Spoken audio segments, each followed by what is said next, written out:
দেখো বন্ধুরা, কে সেরা, ইন্ডিয়ার মোটা গরু না বাংলাদেশের চিকন গরু? বাংলাদেশের চিকন গরুকে দেখে ইন্ডিয়ার মার্কিং খুব হাসাহাসি করতেছে।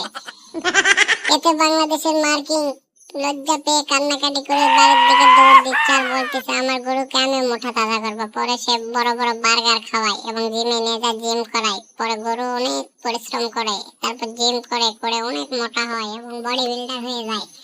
পরে একটা কলার গাড়ি আসে, গরুকে বলে চলো আমরা কলা খাবো। ইন্ডিয়ার গরু কলা খাওয়া শুরু করে দেয় আর ইন্ডিয়ার লোকজন বলে আমার গরুই সেরা। তারপর বাংলাদেশের গরু আবার কলা খাওয়া শুরু করে দেয় এবং অনেক কলা খায়, বাংলাদেশের লোকজন বলে না আমার গরুই সেরা।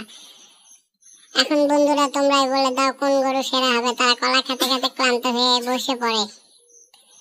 যদি বাংলাদেশের গরু সেরা হয় তাহলে অবশ্যই তোমরা এক লেখো, আর যদি কারা ইন্ডিয়ার গরু যদি কারা সেরা হয় তাহলে অবশ্যই তোমরা 2 লেখো।